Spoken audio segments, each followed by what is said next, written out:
So welcome to the last session of Rethinking Orgs. And the way that we planned today, I know Susan had posted something into the Slack just to kind of give you the heads up. We thought we'd do a bit of a check-in, and then we would spend the first half of the session as a kind of collective brainstorming session. So formally, it's the last chance for us all to be in the same room together. And we thought it would be maybe useful if you're working on something that this is kind of your last chance to get the wisdom of everybody in the room. So you may have stuff that you're working on that you could use the group for. So we'll see how that goes. And then the second half of the session, we were planning on people giving us a kind of overview of their journey or their experiment or what they've been working on. Yeah, that was kind of the structure, I think, for today. So I hope that sounds okay. We had put some stuff into Slack.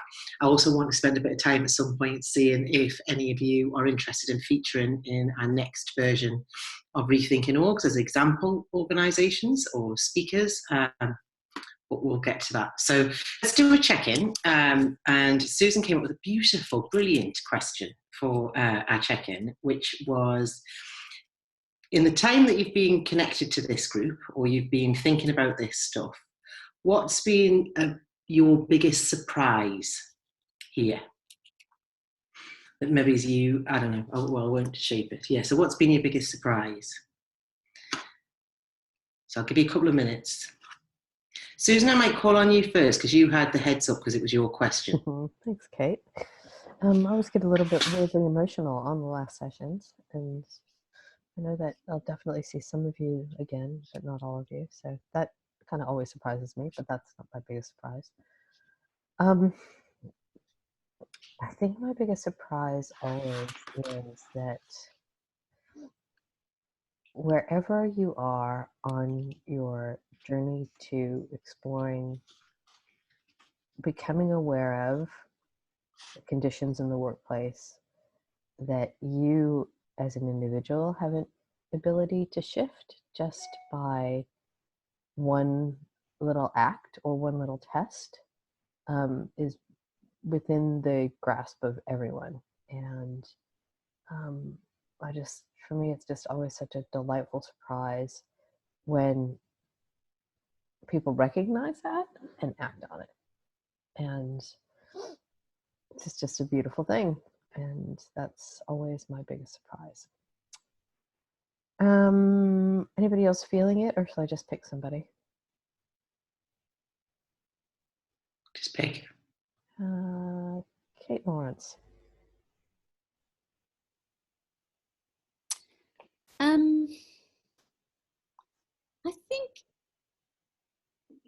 my biggest surprise, I think, is kind of realizing, I think that almost like in a self-survival way, have kept away from both exercising power over people, but also really taking myself out of the hierarchy.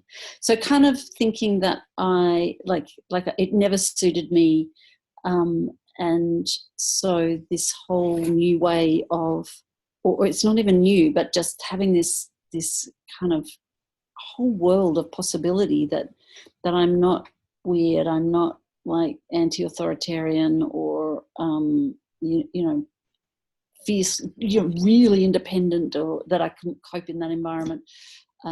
So that, I think that is my biggest surprise. Do you want to call the next person? Oh. Yeah. Did you hear that, Andrea?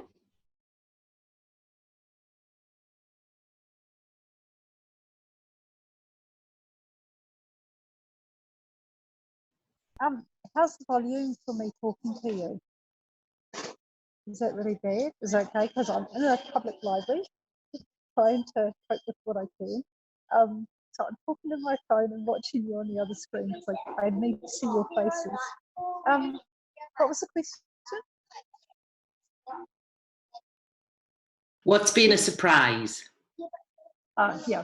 Okay, I think, oh, I'm on screen twice too, lovely.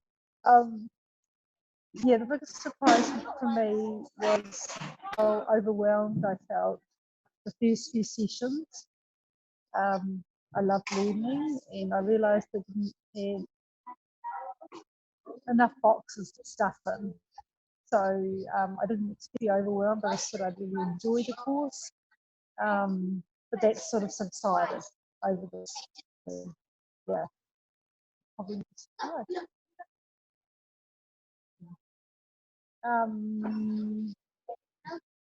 I think we are. No. Oh, your names aren't showing either. Somebody else go now. Somebody else. Angela, I'll call on you. Yeah, well, there have been a lot of surprising things, and I just think it's like the depth actually of the organisations that are doing the job kind of thing. I just, yeah, I'm trying to remember what the American organisation is, the tomato processing. Like, it was a huge, I would never, ever, ever expected anywhere in America to be doing something so, you know, like so genuinely, deeply. I mean, and that was a big surprise for me.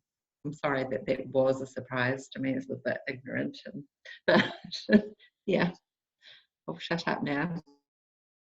Someone else's turn. Wendy.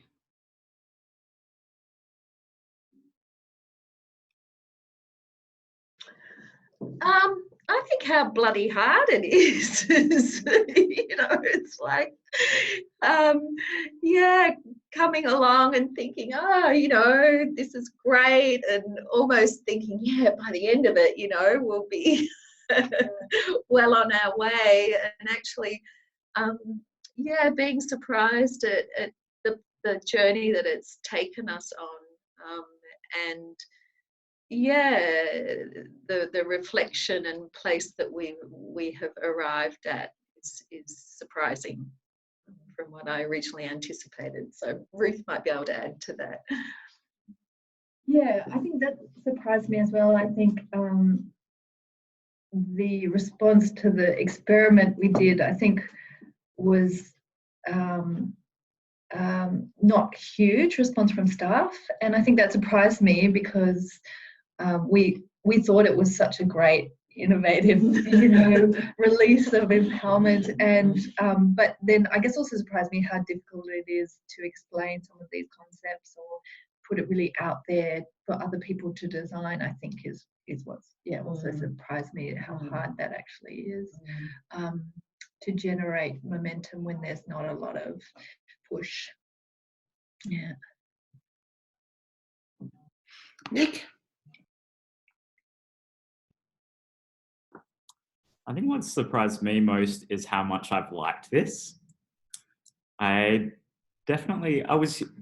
Before this started, I had curiosities in this direction, and that's why I signed up.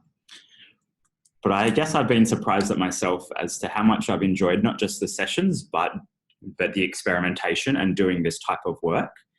And reflecting now, I think the me of probably really not that long ago, the former me, if that person had really looked at sort of how much time I was spending on the how we do the work, he would have said, what a bloody waste of time that is. Like, just crack on and get stuck into it and do it. So I think I'm surprised at myself in my sort of shift in perspective. Maybe there's a maturing within that and just really deepening of appreciation about how powerful it is to influence how we do what we do. Thanks, Nick. I'm last. I think the surprise for me is how it's taken me so long to look at how we work as being important, especially in human services. Like, it's so obvious that when people don't have a lot of control in their life, I know the consequences of that, I suppose. So I feel like that's been me most of my adult life thinking about that, and how I've not really turned my attention to work and what that's like for support workers, or what that's like for coordinators. And so, yes, I'm a bit stunned by that, really, that it's taken me this long to think that that's important or worth some attention. Yeah, that's me.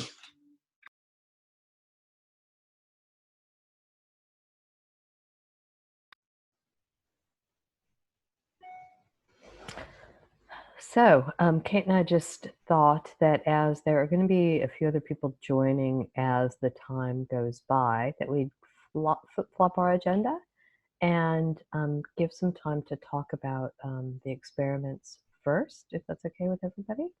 Can get a thumbs up. That's okay. And Kate, did you have a particular process that you'd like to use for the sharing, or is it just No, not for the sharing, no. What I was thinking was, I wonder if we do our sharing, that might take us kind of naturally to, there might be some common themes that are barriers, or common themes around problem solving. I don't know. I just thought that might work a little bit better. I wonder. Yeah, great. And the invitation was at the end of the last session is to just prepare something like a 5-minute overview of your experiment or your experience to share back with the group. So who would like to go first? Go on, Angela.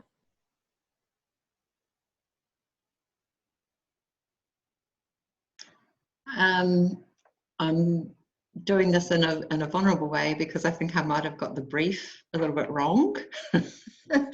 And it was something that I cobbled together. It just came to me today. So we had one of the teams that I'm team lead for is in ROfinal, and it's a very small kind of area. There was only 6 of us in the team. And we're at the process of developing a team plan and a team purpose. So today the mission was to get our team purpose kind of down. So I just thought I'd share what came out of that. I had this, there was a process that Jan Perkins, who you know, is, I don't know, she's the organisational lead person, took our Palmerston North team through a few years ago in order to identify a team purpose, and I just stole that off her. So everyone was just asked to name their top 3 values that they kind of had, and then we to write each one on a post-it note. There it isn't, oops. And I had this, I haven't stuck these on properly. Oh, it's going to spoil the whole thing now. Damn. Anyway, and I had the ugly thing I brought. I'm going to paint it one day and create some art on it. But so everyone wrote down their, you know, top 3 values. But the amazing, awesome thing that happened in there is that we ended up with all these clusters of commonalities of, and right smack in the middle was everyone, I think, yeah, you know, at least 5 out of 6 of us had equality in, you know, what they valued the most. And then there was honesty and openness was a very common theme, and loving and nurturing and being empathetic was another kind of a theme. And it, you know, like you could just see that it ignited in that group of people. They're all support workers. This, oh holy, like we really do have this commonality, and it just like, it was like an electric spark that went through everybody, because it's like, oh, how we know what we're here for now. And so we went into a process of, okay, let's try and get this into a statement. So we all kind of went back, and I'm just going to read through the different statements that happened, because I just say, oh my God, this is art. Right, so someone wrote, we value equality within our communities. We work with honesty and openness and the safety of each other to do what we do responsibly and ethically. Actually, responsibility came out for everybody too, which was like, holy.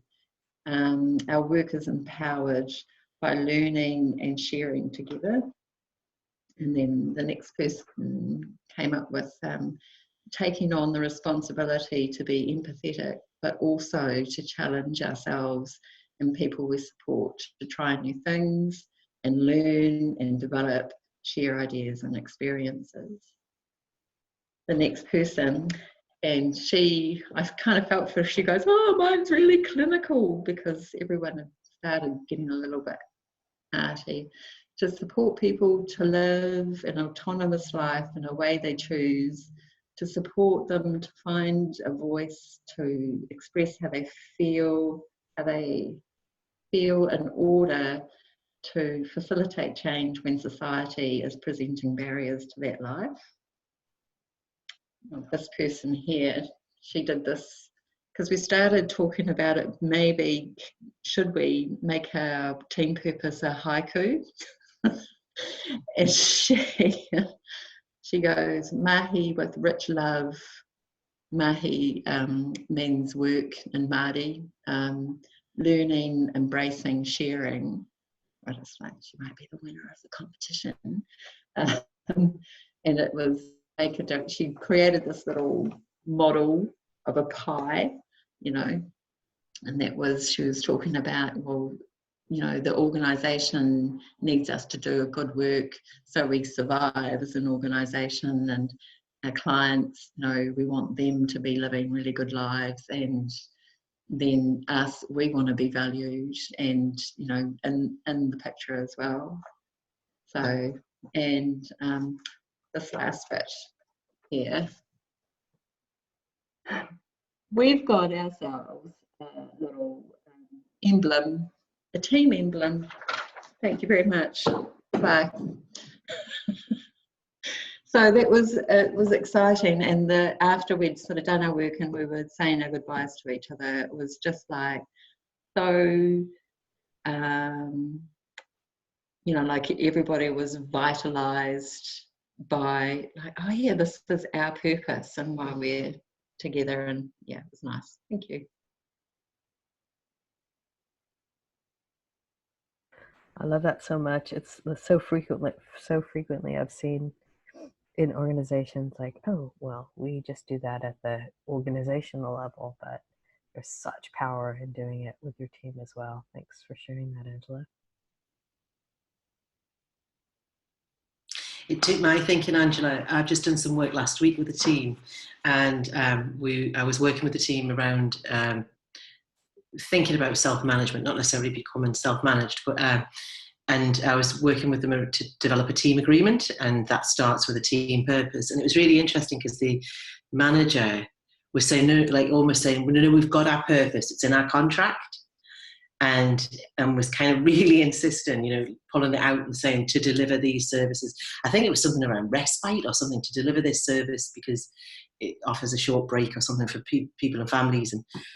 And I'm trying to explain, yeah, that's the purpose that you get this money for, but what brings the team here every day? Because I'm not sure that's anyway, it was a real challenge. And what the team came up with was really similar stuff to what you've just talked about, which has got kind of heart and soul in it. Not, yeah, so it took my thinking there that it was quite awkward at some points in that work. So yeah, I was pleased that I carried on doing it, really.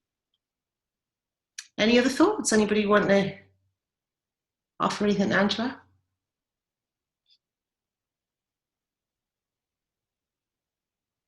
No? As for me, it's so really simple. It's just, it sounded really simple process, Angela, that you know, achieved so much. Like it's just that intentionality and setting aside time and saying we're going to have these more meaningful conversations. That it just surprises me that we don't do them enough or often enough, or yeah.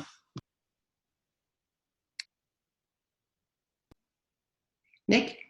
Yeah, for me, thanks, Angela. It was a really lovely example. And I came into this session, one of my questions that I had noted down was, I guess what's become really what I've seen to be really impactful in doing this work is in kind of co-designing ways of working that are grounded in our values. But I think I kind of still had this question around, like, which values? Is it the organization's values, or is it the values of the group of people that are doing the work? And like, because there's going to be overlap there, but maybe some differences as well between the actual values of those individuals. So that was a really nice way in helping to kind of bring to life just how that can happen in a really grounded sense within the team.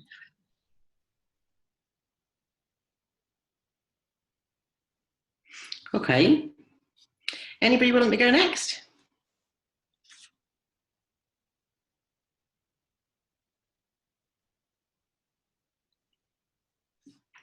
There's not enough of us to hide, so there is actually only Wendy and Ruth and Nick and Kate, and Andrea has asked to go last because she's waiting for her computer to charge up.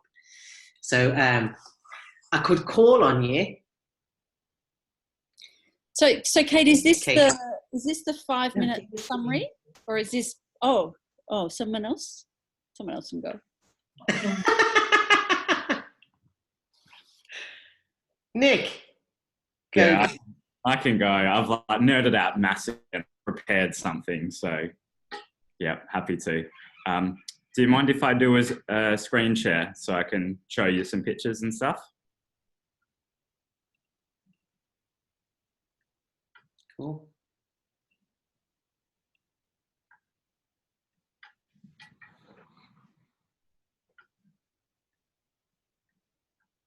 So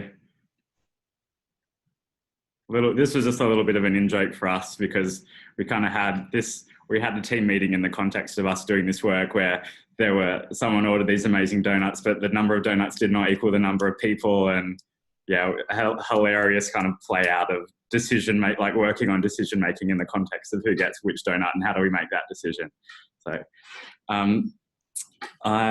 So we've really focused on decision making, and that's because that came up as the biggest problem in our context when we had conversations with people about the ways we identified through a series of conversations that decision making can be misaligned with our values, difficult to navigate, especially difficult for new people to navigate.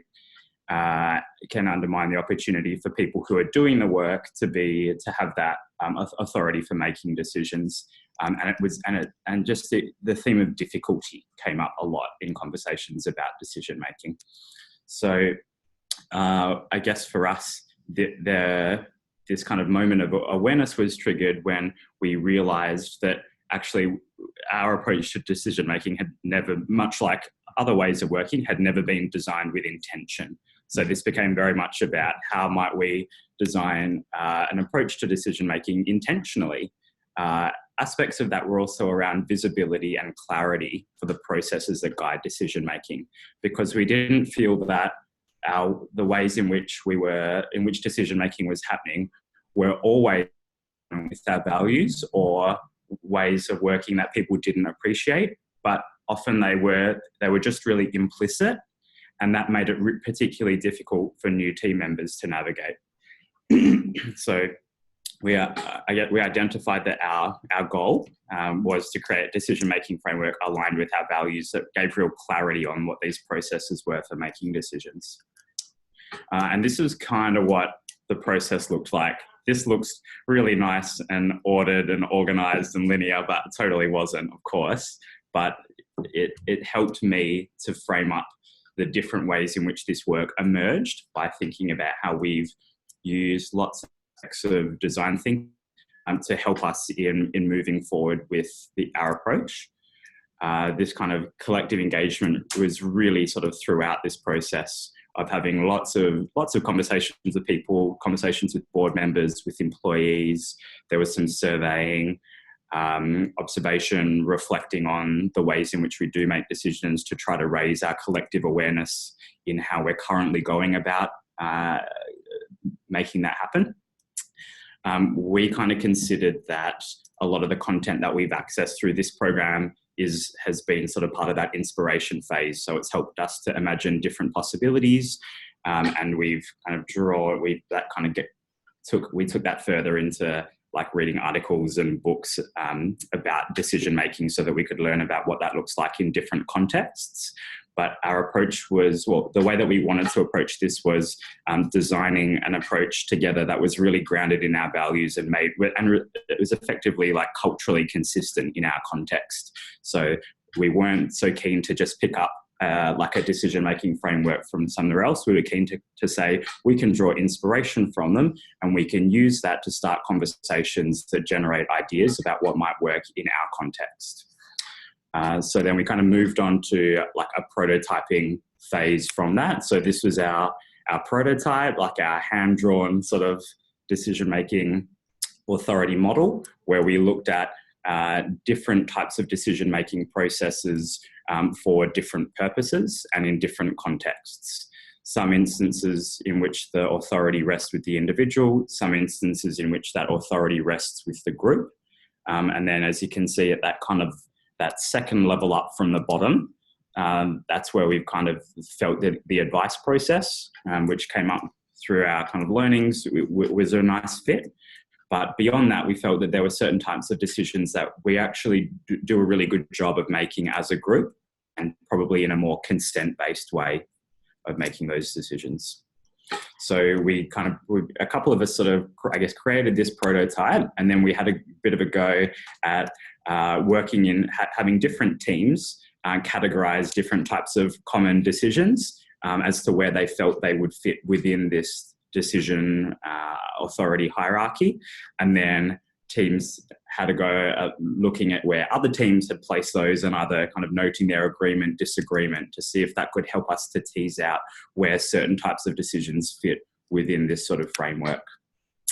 So that's kind of progressed a little bit further. We've tidied that up a little bit more. This is kind of still an evolving work in process.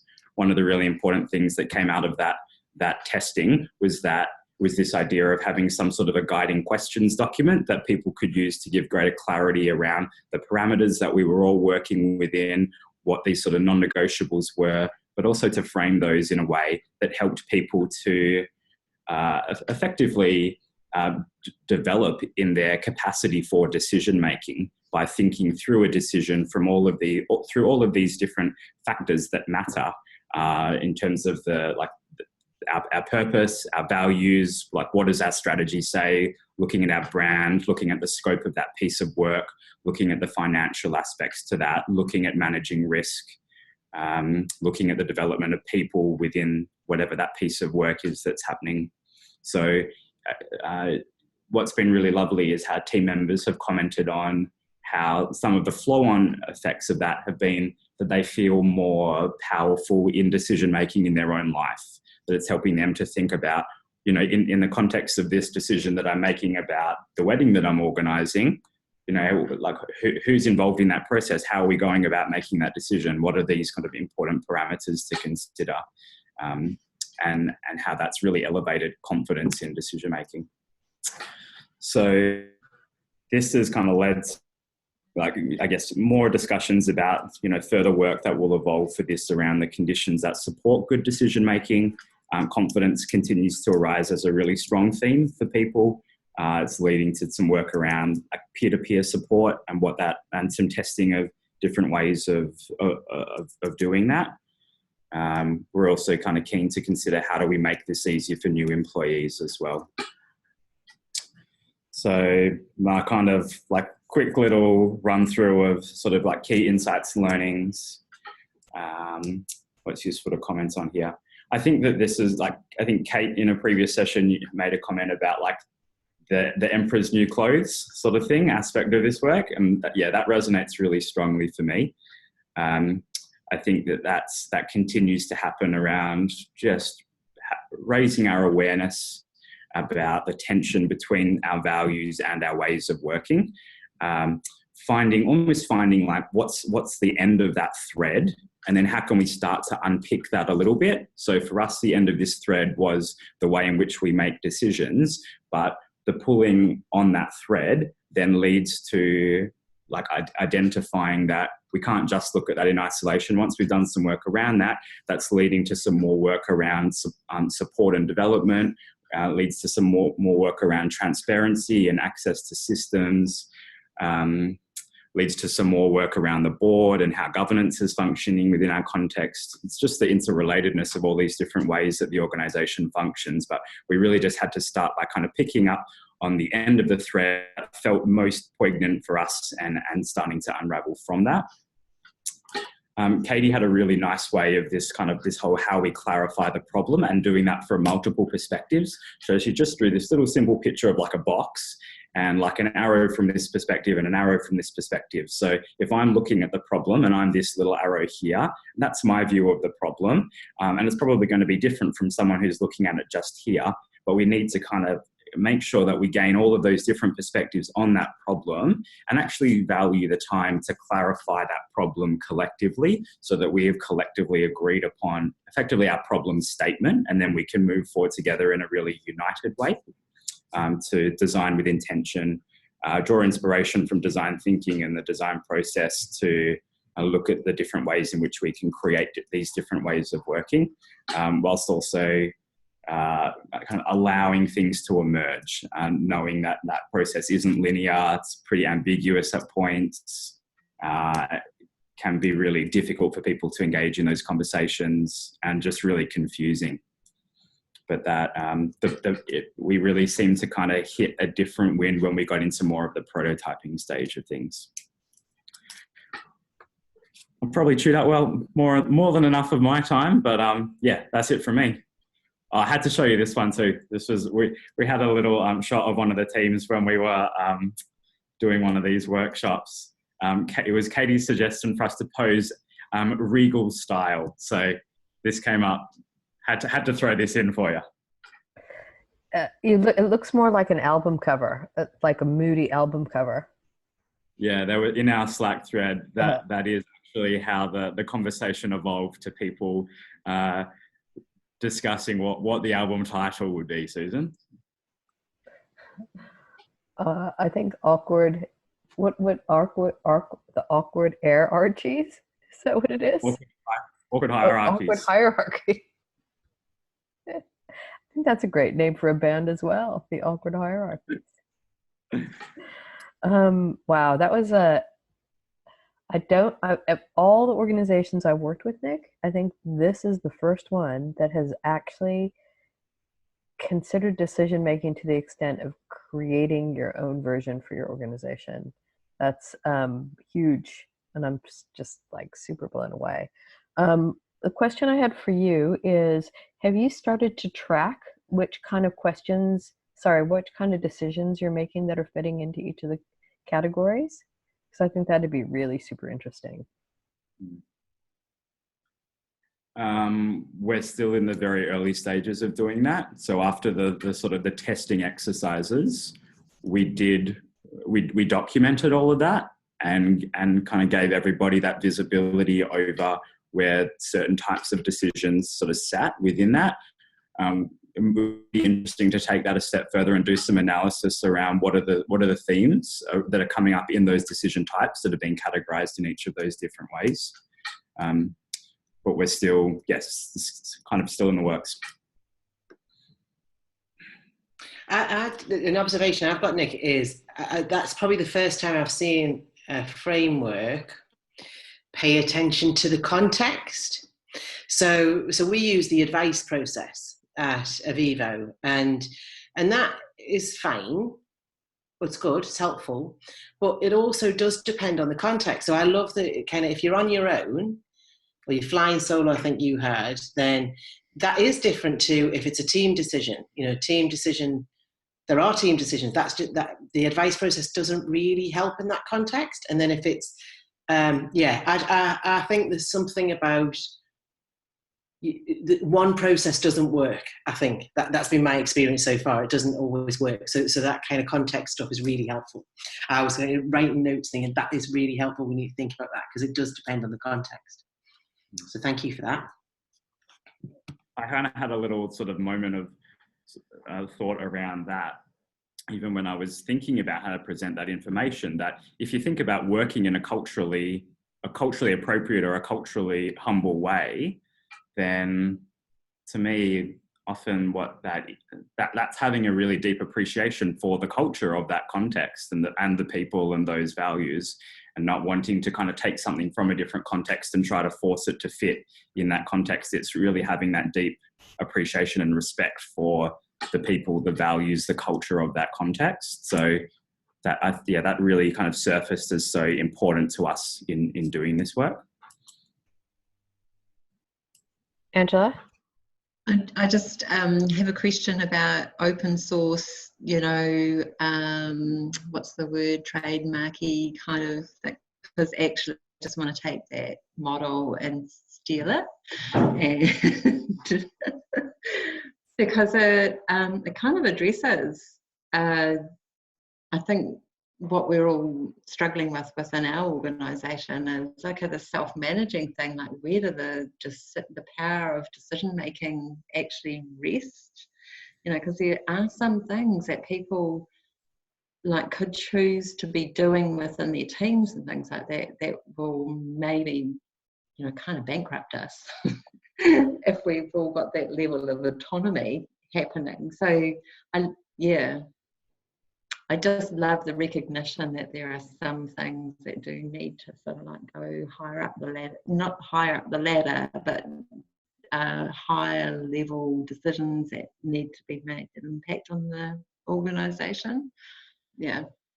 So yeah, can we just, what do we do? Do we just say, oh, this is Nick's model that I've stolen? What happens now? I think you have to pay donuts to Nick, maybe. Or buy the album. Not to me, to the album, to the co-creators. Yeah, look, that's lovely. I appreciate that. I'll kind of ask the team, but kind of my sort of general sense is that people will be very happy for this to be shared. I think that we might want to do some work around kind of documenting our process for how we got there, because again, it's not just about kind of what the final product, it's about what process and what through that, what do we find useful? So thinking about how that the process itself of how we got there might be useful too. Nick, can I ask a question? Just because you've done such an amazing job and you're all very clever. So are you saying it's a structure of framework on how people should make decisions? Or is it like defining the different types of decisions people might make and how you might get support for those different types of decisions? It's probably somewhere in between. It probably ends up being a little bit of both. I don't think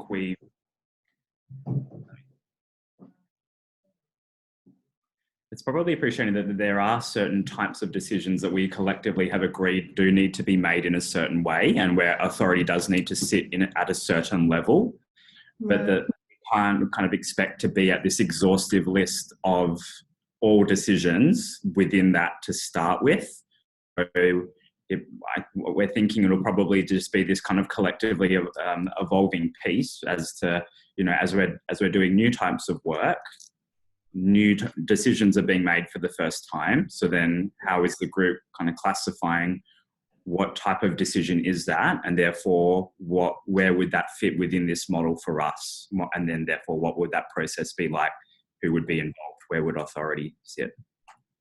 Yeah, right. It's good to understand that, and yeah, that must be very tricky to then define when and where which is a solo, which has to be with grounds. You know, I wonder how that evolves, but then yeah, it'd be interesting to hear how that goes. But thanks for clarifying. I wasn't sure. I think it is, but at least at this point, it looks like we've kind of got 4 options, which is sort of not. It's helpful then. That just being a big, blurry, vague, unclear picture. Yeah, and that's kind of what I really, really loved about it, is that I can see like everybody struggling with this idea, and it's a language framework, isn't it? Like it's a beautiful, simple, your beautiful diagram of it's like the leaning tower of Pisa of decision making, And I think it's something that everyone can relate to and understand. And I think that is one of the things that have been missing in my experience within our, like, oh, holy, like now we're self-managing and we're doing all this stuff and there's all these decisions that, yeah. So thank you for creating that. Could you just show us the diagram again, please? Just because I was linking to what Ruth was saying, so I just wanted to, could I see it again? Yep. He's scared to show us now because we might screenshot him. Yeah, like, I'm joking. Does that come up? Yeah. So flying solo, right, I'm sorry. Yeah, so bottom two tiers, authority rests with the individual. Flying solo, effectively the decision is yours to make. Don't need to consult on it, but if someone was to ask you, then you could provide sort of reasoning evidence for how your justification for how and why that decision was made. Next level up is using the advice process, consulting with those affected, those who have expertise. Their consultation is mandatory, but the authority still rests with the individual who's responsible for the work. Next level up from that is the authority shifts from being with the individual to being with the group. So it's the crowd is that for those decisions is rest with the group, and they make that decision by consent-based process. And that's the group of people that are responsible for doing that work. And then for certain types of decisions that would be considered to have real high importance, high impact, like low reversibility, high consequence, sort of that sort of stuff is to board. This was interesting as well, actually, this conversation with the board, because the board, in our context, culturally, what we observe is that they typically make decisions by consent. However, the Constitution doesn't say that. And so then it was kind of raised, like, what does the Constitution say around how the board makes decisions as well? So this has actually kind of since been amended to be, the board typically make decisions by consent. That's how they work as a group. However, if consent can't be reached, then the Constitution kind of kicks in and its decision is made by majority vote, with the chair having the final decider if there isn't a majority. I can't help myself sort of having giving feedback when maybe it's not wanted. But I'm just on that left hand side where you've got that thing of the importance / impact, like raising higher, I might be tempted to sort of like change the wording of that, because I really feel that the people who are on the front lines actually working with our clients, their minute decisions are they're of great impact and great importance on the individual person. So maybe your language might need to reflect more the because I just think it's those daily little decisions that people make in the lives of the people they're working with that are really high importance and impact. So maybe in different framing for that, if you know what I mean.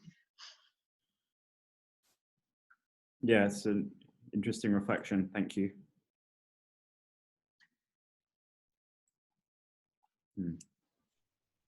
Good stuff.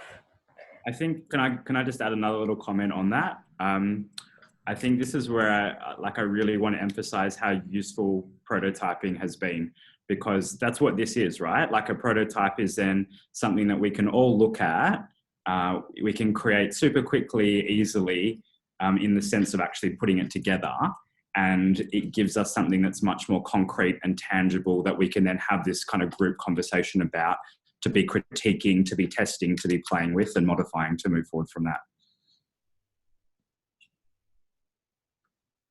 I have one more question, Nick. Like, in your team, how did you have a little strategy for kind of sharing what you're learning here and bringing it back to the team and getting them engaged and excited? How did that work for you?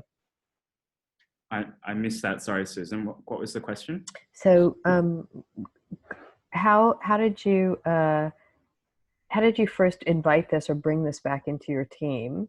And how did you share what you'd learned to get them excited about creating this together? I think it actually kind of traces back to the how we even identified that this was a problem in the first place and kind of got collective agreement for us to work on that. And that took just as long. That was sort of like the first half, and then everything else that followed was the second half.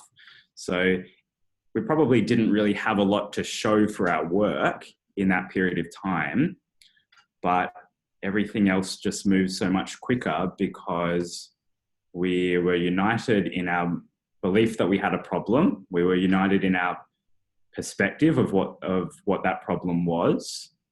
And we all had then realized that we'd never actually designed that with intention. And that kind of almost blew everyone's mind a little bit to think we've been doing something that no one actually designed. We've just kind of come to this with our own conditioning. And that made lots of people quite curious about who has designed this with intention? What have they done? What did that look like? What could we learn from that? So when Katie and I have been in these sessions, we've kind of, if people talk about blog posts or books, we just kind of keep sort of sharing them back to the team. So other people have been reading and learning as well. Yeah. Again, it hasn't been particularly planned, I would say, but just through lots of the evolving conversations. Great. Thanks for sharing that. A book club, actually. Oh, nice. Thanks, Nick. I love the fact that you geeked out on it. It's super useful. Who'd like to go next? We don't love it, Susan, because we're next and we haven't done a PowerPoint. Damn you, Damn Nick. We've got a whiteboard. Yeah, we do.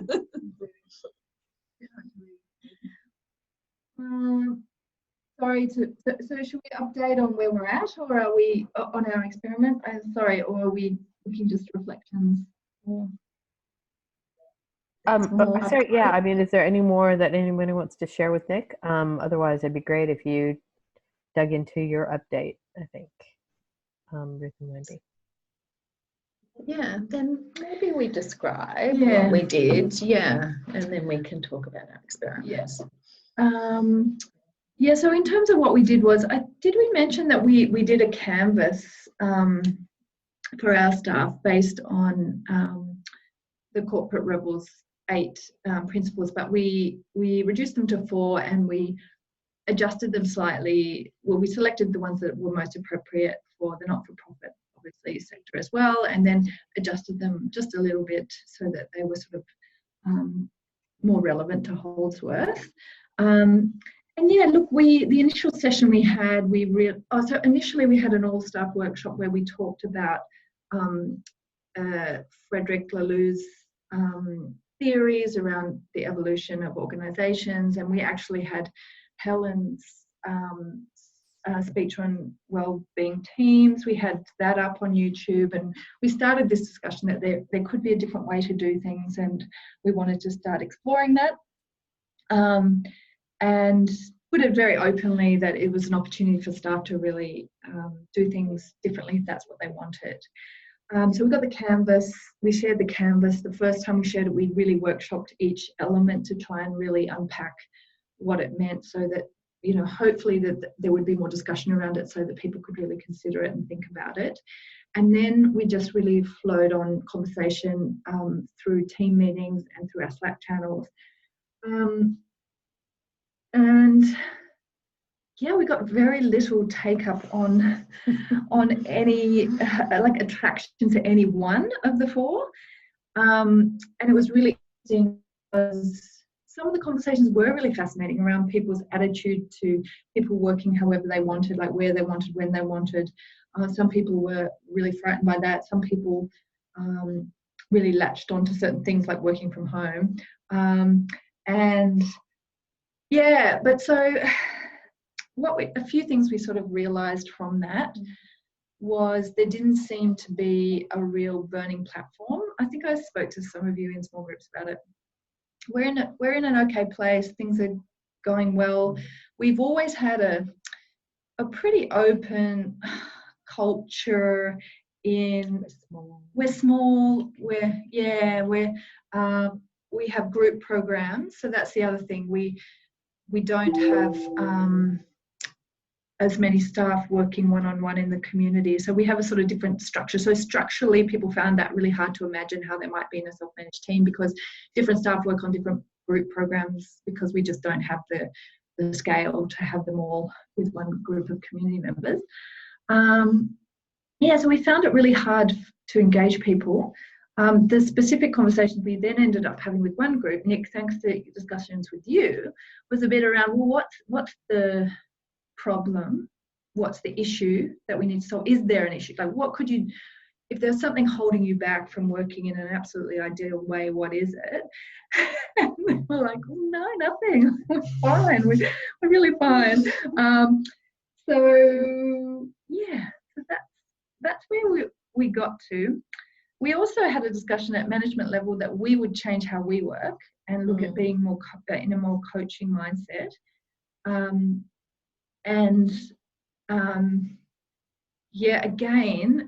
So we are, that's probably the most active task for us, is to do that, to get tools around that, support around that, and really make a conscious effort to do that, and hopefully also maybe get some workshops happening for that to flow through, because that should be happening at any level, really. People have the opportunity to coach others, or even in the rest of their lives. So I think that it was interesting. I think the coaching, about learning about coaching and having that approach in how we all work with each other, has actually had more take up than any of the other concepts. And so in a way, I think that's a really nice platform, if you like, to develop some of those skills for different ways of working then to potentially emerge. So we're kind of hoping that that's going to create a more more reflective approach, and that things will emerge from those conversations, as opposed to having a canvas and trying to have people imagine where they might fit in that, or what's most relevant to them. So I think that was a really interesting process. And I think, to be honest, we're also grappling with the concept of designing something that we think will be really inclusive and empowering, and spending time and effort and energy. And in our organisation, that's not time that we have, but would be a real investment in that. And then, implementing that. We're just not as confident at the moment that is a good return for community at the moment, I guess. And I guess that's still a journey we need to get to.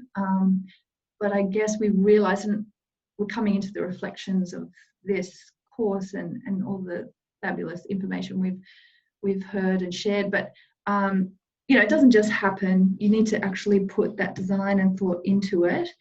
And whether this, at the moment, we don't necessarily have the right engagement to make it something that's collaborative. What do you think about that, Wendy? Yeah. I think that's been a really interesting kind of process for us to work through. I'm curious, when you're talking about coaching conversations, is your sense that that's more one-on-one, or is it your sense that it's broadly opening spaces for more like collective sense making around these topics generally? Well, I think it's that mindset that someone's not going to tell you the answer, and that because they're not best placed to tell you, they can support you to come to that decision or solve that issue, so that there's support to do that. So in a way, it is opening people, giving people confidence in the thought processes to go through, looking at ways of doing things differently.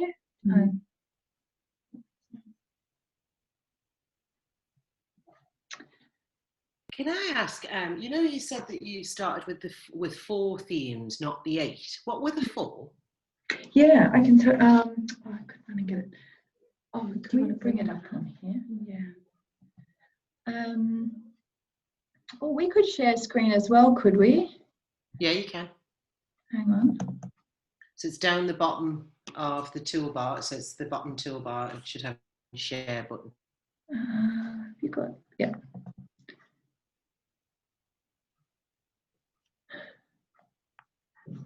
Okay. Hang on. Okay, I'm going to do that. Share. Yep. Yeah. Oh yeah.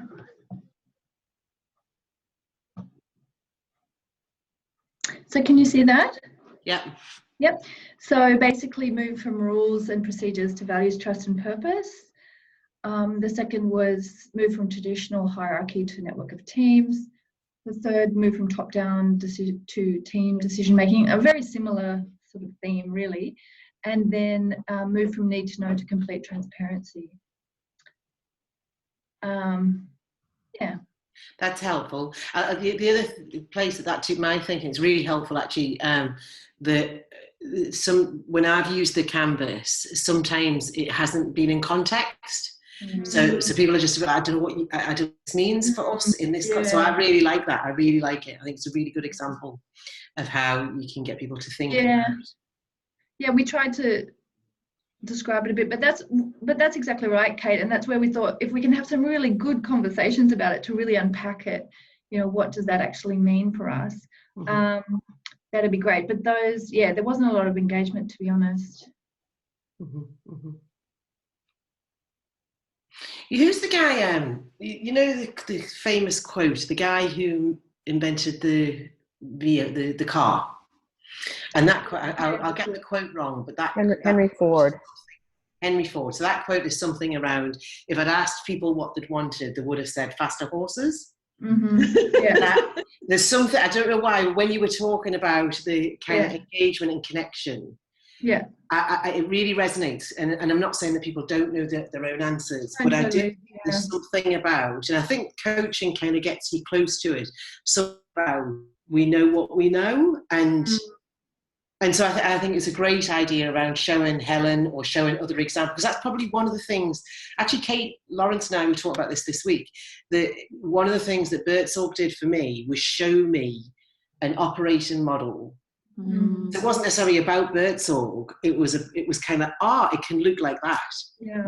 Which that quote kept popping up when you were talking, because I was thinking, we'll just give us faster horses, because that's what we know. Anyway, that was where it took me. Exactly, and I think because people were latching on to things that they kind of knew related to those things, but So any other feedback on that? Because it's always good to hear other people's feedback.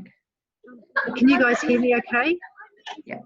Oh, good, because it's very, very noisy. I thought the library would quieten down, but I'm a bit old-fashioned. Apparently, there are a lot of women here waiting for their parents to find them after work. So I can only just hear you. When you said not much engagement, one of my thinkings was people can't engage if they don't get enough to hook onto. And I think some of the stuff is so new. You just go, look, what is that? Given the choice between those 4 things, what are those 4 things? They're just so 1 step, 10 steps away from where we're at the moment. That was my thought when I saw it. And I think telling stories and sharing examples is what kind of got me from there to wherever I am now. Or maybe just also really high level. Yeah, like you said, you need to make it more relatable. One of the things that came up for me while listening to that difficulty of getting people to engage, and I think and it's something that happened in our society here in New Zealand, where there was more power being transferred over to Māori groups that hadn't, more funding given for, sorting out some of the crap that we'd created. And one of the ideas that kind of came up was when people got it wrong and they got really hammered for, you know, oh, look, that just goes to show they shouldn't have that power or that responsibility or that money because they just don't know how to do it. And I think culturally, you know, like we've come, you know, that I don't know if anyone else has brought up with that idea. You've made your grave, you've made your bed, now you have to lie in it. Like making mistakes in our culture is quite a high risk sort of thing because people will just go for you around that. And I'm just wondering, you know, like the reluctance and the resistance around engaging with this. Oh, holy, I'm being asked to make decisions and things like that. It's like a real cultural reluctance, I think. And I don't know, you know, like, so creating safety to make mistakes is the issue, isn't it? Is actually, you know, we make decisions all the time that aren't all that flash and holy, you know, I think for myself. Yeah. So I'm wondering, like, if part of that process is to go, yeah, you know, like this is, yeah. You know. No, you're right, Angela, and I think also maybe at the moment where we're at, you know, we just got through some big changes in, so yeah, maybe people are a bit nervous about putting their hand up to try something new and then it all going pear-shaped and feeling they're responsible. You know, it's a good point too. Yeah. Yeah. But it's interesting because it's not like a disengaged team of people, you know, very connected and engaged around their work. So it's almost like there's almost this feeling of like, oh, well, they feel like some of that stuff happens for them anyway, was some of the things that we heard. So, you know, some say, yeah, that kind of already happens. And we're like, oh, okay. Because things that we've thought of, we've already tried to implement in a way. Yeah. You know? But then, yeah, so we thought that there might be some more things that people were burning to do that they didn't feel they had permission to ask about or do, but it didn't seem to be there. Well, I think my suggestion, just keep on inviting. Like, please don't give up now that the course is over. Just please keep up with those coaching conversations, and please just keep on inviting to other things. Yeah. Yeah, we've got a whole day, a whole of stuff, you know, workshop, and it's going to be around coaching. So I think that's been a really great thing that's come out of these conversations that people are really keen for. And yes, I think that's a pathway for us. And just one quick thing on that, because with the coaching, it's also about how people interact with participants. Because we've had that conversation for a long time too, is about how do you support participants to make decisions, and that's a big part of how we operate is, supporting them to make decisions, not making the decision. And so, we feel like that's a really relevant thing for a lot of people. But there was another thing we felt we weren't 100% sure on, and it's hard to see some evidence from the community side from some of these organisations to say this is a better system for us. We've heard a lot from internally from organisations, and I know that's hard to do, but I guess that was what we were just a little bit wondering about as well. I'm just going to start. Nick, is yours? Are you able to give it quickly? Go. I had a quick thought, because your problem about identifying the problem. My question was like, how might we surface the unconscious? And one of the things that we found really useful was, I guess, a really light version of ethnographic research. So not just having the really explicit conversations with people about how they make decisions, but actually just observing how decisions are made, like observing and watching people as they work and watching people sort of across the course of their day, which can be a bit more time intensive, but we learned lots from just watching how an individual staff member is making decisions throughout the course of their day and sitting in on team meetings and just observing how our decisions be. So I wonder if some of that sort of observation, interesting, help to unearth some stuff and then reflect that back to the group later based on what you observed. Does that help to add a little bit more input into this? Thanks, Nick. Yeah. Cool. Okay. Wendy, are you able to stop share? Yeah. Please. Okay, so I'm really conscious of the time. So Andrea and Kate. Kate, you kind of started and then came off. So do you want to do an update or not? I can do a quick one. I mean, I haven't Okay. got an experiment. But, Okay, cool. And then we'll come to you, Andrea. So you want to go last. Yeah. So it's really no experiments, because hopefully you remember that I am not in an organisation. So the journey for me has been part frustration and part inspiration. And the frustration comes from not being able to experiment with anything much, and also wanting to be something bigger, an organisation or a community or a movement, and feeling some sort of dissatisfaction because of that. But I have been doing a few things. So 2 books that I've read that I really like are Going Horizontal and Brave New Work, because they kind of just step out in quite kind of minute detail, I suppose, some of the ways you can, just play around with different experiments. I have initiated a meetup here in Melbourne called Reinventing Work, and I've done that with this other man, Stephen Hanman, and that's associated with another meetup that's from Bristol, and then I had a conversation with this guy in Adelaide, and so they started that meetup there. So there's maybe Perth wants to start a meetup. So it's called Reinventing Work, and it's and I've been on Zooms with these people, and it just, it actually feels like being part of a community that's kind of, in different places around the world. And we had our first session, and that went really well. And so it's just a beginning, but it's something in Melbourne. I've started collaborating with another storyteller, which is really nice, and so it's helped me get clarity around my storytelling and well, not my storytelling, but story and the role of story in as a critical tool in new ways of working. And we've been putting on, or we've put on one of our own presentations, like let's do our own keynote, just really to help clarify thinking, get some feedback from audience, and that's been really helpful. And yesterday I was interviewed on Radio National about emotions and story in the workplace, so that was pretty cool. I am hoping to maybe get on the board of a disability organisation in Bendigo that's doing some pretty amazing and innovative work in their care, called Amicus. I'm also, as Kate mentioned, I interviewed Kate for a second time this week, and I'm heading to Perth to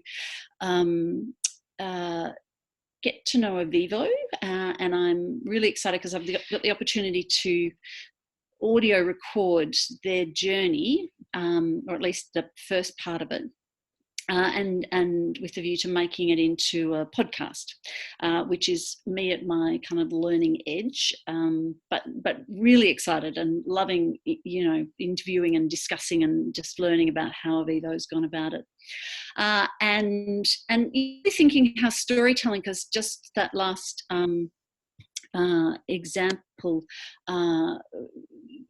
just shows that whole way of, or that whole idea of creating a vision of how it might be, which is essentially storytelling. It's concrete. It's and I think that may be where my skills are best used to help people see.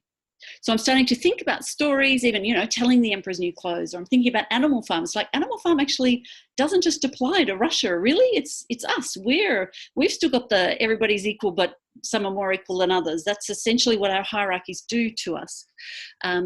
So starting to think how story can help people see and vision. That's me.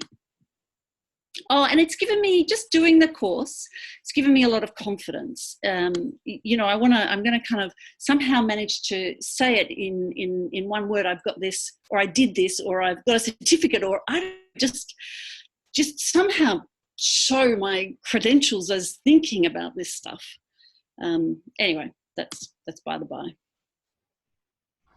Thanks, Kate. Andrea, you want to bring us home?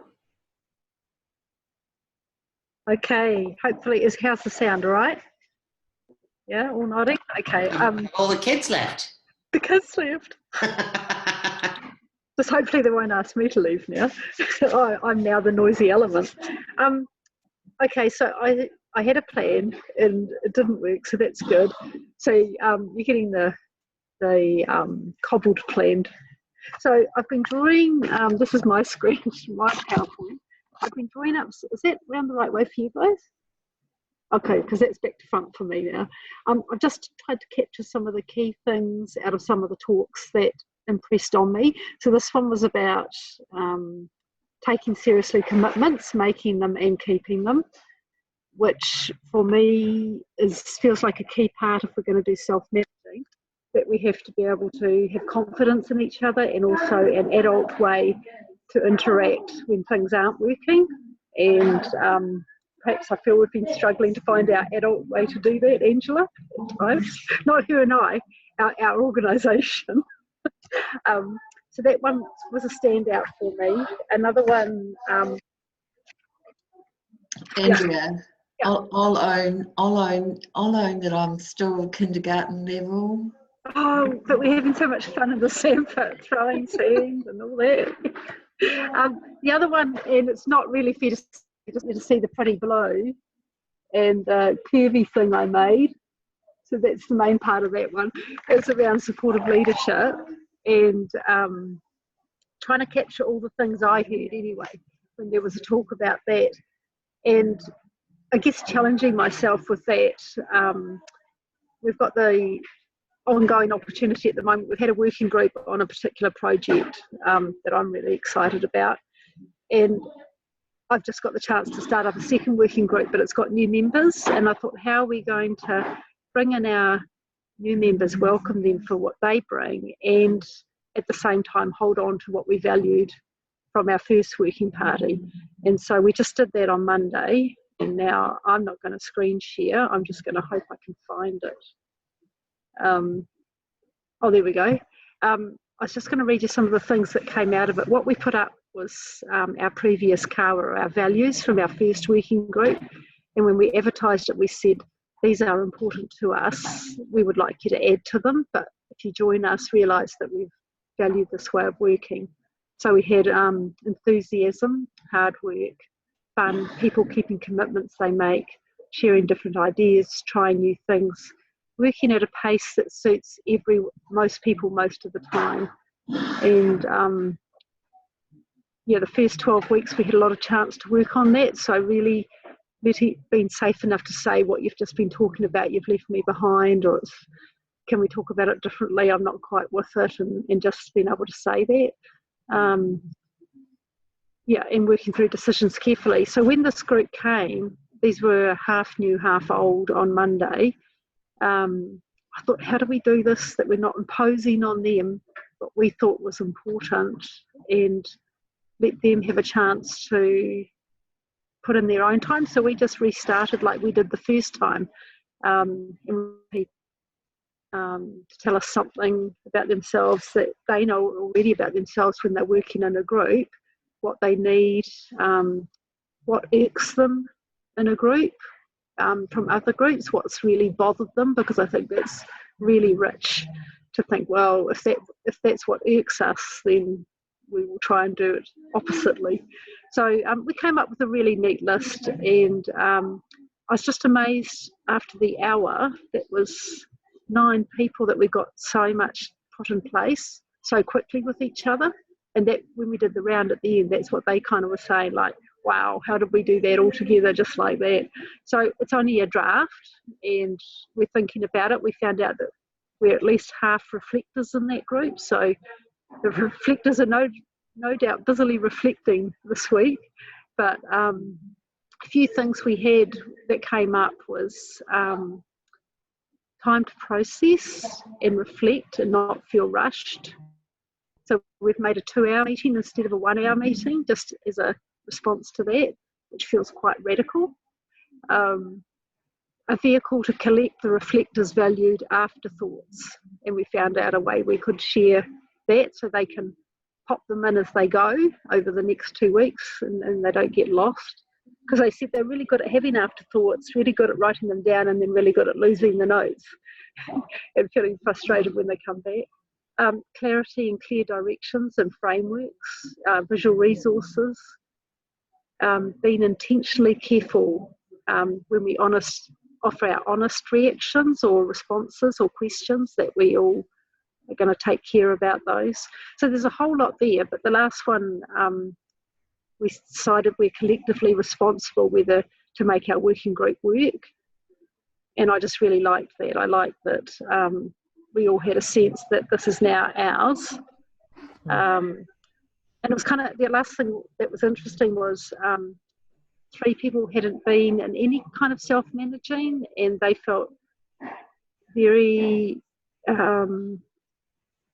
like they didn't have a map for the way we were working together. It was so different to what they'd done up till now, whereas the rest of us kind of already had a bit of a feel for who's, who are going to take the roles, or making sure everybody was being listened to and giving way to each other's thoughts. And it was just nice to see that on one hand, some of us have already gained some confidence to have a go at working together in a we're all responsible kind of way. So that was a bit more rambly than I hoped for. I just checked, I had 2 things I wanted to say. I've said one of them, just check the other one. Oh yeah, the other cool last thing for me was, I think it was Alana's one, when she said, how she talked about those different skills that leadership have, and I realised that she said one of the downfalls was with people that are wanting to be empathetic and listen, and that's their natural style, and they listen and they check and they listen and they check for what's going on out there, then they're really reluctant to make decisions because it's quite hard to get to the decision part. And I think that turned to flick a switch in me, and I think I've become a little bit of a decision monster. That's good, but it needs to swing back a little bit. That's awesome. Yep.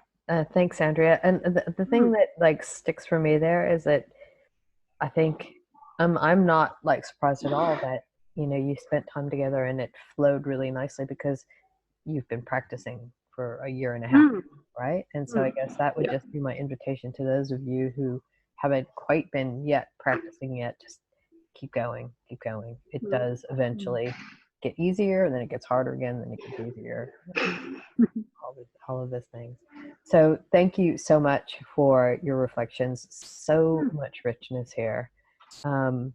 I hope that others that didn't join us for this last session will watch the video and gain even further inspiration, and maybe even figure out a way to share back. But we've got 7 minutes left, so I just wanted to hand back to Kate to kind of go through where to from here with logistics and tools and ongoing opportunities. Yeah, so I suppose we did try after the first program. So this is program 3, I think it is. We did try keeping, so we had a kind of similar end of the first program, and people talked about staying connected. And so we tried keeping an open community of practice type session running, and it just never really took off, did it, Susan? It kind of, we would arrive and there might be one person here. So it just, it didn't work. So we kind of scrapped that idea, but are still really interested in how we could stay together. How could we use each other? Like Kate, I'm with you, I'm part of other groups that I'm not always an active participant in, but I value some of the connections. So WACE is really open to what could help the sector, what could help us keep thinking together. But like I say, we tried the kind of let's book some scheduled 6-month calls in or something, and that didn't work. So if anybody's got any ideas, please give us a shout. We're going to keep the Slack channel open, so we'll keep that going. That is another way that we could stay connected, but let's see. So certainly Susan and I are very open to what that might look like. But I just wanted to make sure that you knew the Slack channel stays open. The videos are all still there. There are, I posted in yesterday, I think it was, the first version of our attempt at recording the program and some of the speakers. And what you'll notice is there's links to other, exactly like this, the first program. There are links to people, guest speakers that weren't on our program. So like Jost de Blok, he was... He was a speaker on the first program. So was Erwin van, what's his surname, Susan? Van Velghan. him. He was really interesting. He he set up self-management in the Belgian police force. So that's a really completely different take. So go over, have a look at those films. There's definitely still more to hear and learn. And I suppose on that theme, so all of that stuff will stay open. You can use that as much as you like. We've got no intention of closing any of that down. And like I say, the invitation is if you've got any ideas how we might stay connected, give us a shout and let us know. The other invitation I just wanted to put out there was that we want to keep that document live. So some of our recordings that we've had on this program will, in the next version, we'll put them in there so that other people can go and watch them and have a look. But I suppose it's an invitation for, you'll see in that document that other organisations have been featured as examples of trying to do different bits of work. So they're not perfect, they haven't got it all sorted, but they've had a go at something, like you all have. And if you are willing to feature in our next version, we would be very grateful. You know, I think there's loads in here, just in the conversation that we've had today, that I think other organisations would find really helpful. So let us know. I'll put the call out anyway, you know, probably in a couple of months' time, but let us know if you are up for it. And if you want us to do an interview now, because it's fresh in your head, then let us know and we can organise that. So it would just be kind of what you've done today, really. Tell us a bit about what you've been doing and what you've been learning. And we would just record it like we had today, and we would put that link into the next document. Because like all of us, listen to other organisations, listen to people trying some stuff is just incredibly helpful. So that's kind of all I've got to say, Susan. Is there anything I'm missing? No, I don't think so. Let's check out for our final time. Wow, I'm trying to. Does anybody have a good checkout question?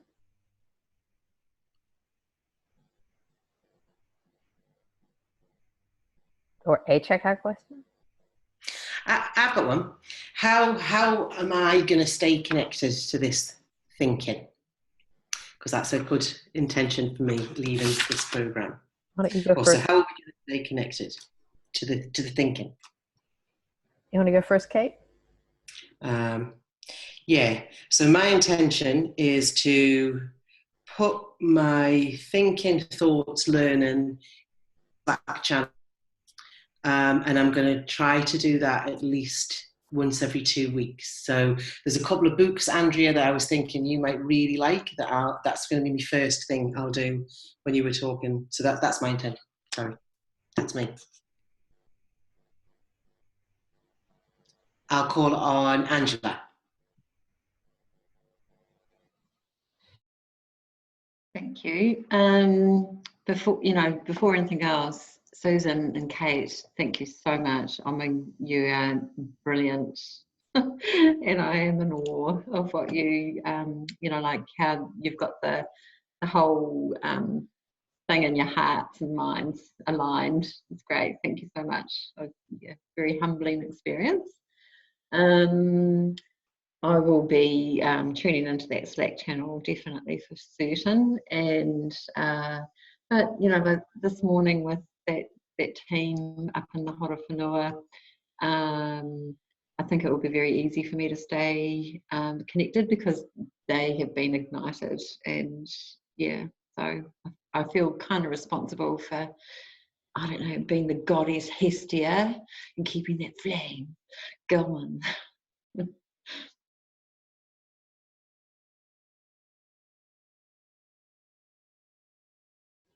I can go. I will keep tuning into the Slack channel, and for me, I've been traveling so much that I haven't had time to sort of just like and write down and harvest lots of the stuff I've been learning recently. So that's my commitment, is to keep on writing and sharing and reflecting and ensuring that I'm sharing back with you guys. That's me. How about you, Nick? So I had 3 quick ones. One is just with my team, making sure that we carve out time to keep reflecting on how we're working and to keep pulling on those threads. I'll stay connected in the Slack channel. And one practice that I started during this course was taking a week out every 6 to 8 weeks and working by myself from a different location, and carving out really intentional time for digesting kind of new pieces of content around these different ways of working and having that distance to reflect on what we're actually doing and how we're doing it. So those are my 3. Andrea? That's cool. A cool idea. I like that. I'm going to add that to my ideas. We've already tried. We're hoping in our little team that once we get going with the people that want to keep doing the same journey, that we're going to take 4 hours a month and create another space and find out what we need to do in that space to help us keep learning. So I hope that becomes a reality. Another second idea, I think I can do it via Slack. You have to tell me if I can't. I want to knock on everybody's door that's been in the course and see if they would give me an hour of their time and just let me talk and listen, because one of the things I've struggled with is I need to talk to find out what I'm thinking, and then I like to hear what other people are thinking. So I'm hoping you can just ignore me if I tap on your door and you don't want to talk to me. That's cool. I've never left New Zealand yet, so I probably won't come and knock on your real door. You're all safe except Angela and Susan. And the third thing for me, I want to start reading some books, because that's the other way I can slowly make room for new ideas in my wonderful brain. Is I need to read story, I need to read examples, and so I'm going to go story gathering. Thanks. Ruth?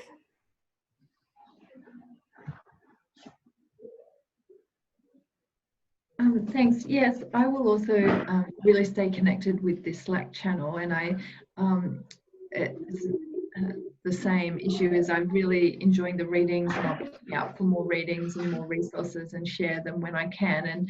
And I think similar to what Angela said is we've also started a Slack channel with all our staff and volunteers topic. So I'm kind of committed to that as well, and I'll make sure that I am, regularly posting questions and resources into that to keep the momentum for the whole org, I guess. And that's intentionally. I'm going to continue with our experiment with our self-organising support workers for our home care packages. I didn't really talk so much about that today, but I can share that in the future as well. And I'm going to be knocking on the doors of organisations in Western Australia. I'm going to come over and really I really want to see some stuff on the ground of what that's actually looking like and talk to people involved. So if anyone's happy to have me visit, I'd love to come over. I've got the opportunity to be over in August, and equally we would love to have people come and visit us. I know we've got someone from Avivo coming over, Laura's coming over, and we've got it all planned, lunch, inviting everyone, and they're just going to pick their brains basically. So absolutely we'll be continuing with this work, and it's exciting to imagine what it's going to look like, because that's what we don't know. Thanks. So thanks so much, Kate and Susan. It's just been tremendous, and thank you to everybody else. It's just been such a great learning experience. Get blown away every time by all these clever people with big hearts. It's very good. And Kate Lawrence, you're last. Yes, so thanks to Susan and Kate for hosting, and particularly Kate for inviting me on, because I'm not, in the loop or even in an organisation. The ways I'll stay connected will be to keep reading, to keep creating community or finding people to connect to in Melbourne. To think about how to kind of present the story and in the best, most compelling way. I think I think much larger organisations, but just looking at Nick's small 8-member organisation, if that's what it is, but looking for those kinds of organisations that maybe contribute to it if they're interested. So that's me. Amazing. So thanks everybody again. So much gratitude to you, and so much gratitude to my partner in crime, Miss Walton. Kate, you want to have the last word? No, just thank you very much. It's been brilliant. Really, really enjoyed it. I'm good that it's finished. We should all do it again in October. I'll let you know though if we are doing it again. See everybody. Okay, take care everybody. Bye. Bye. See you later. Bye.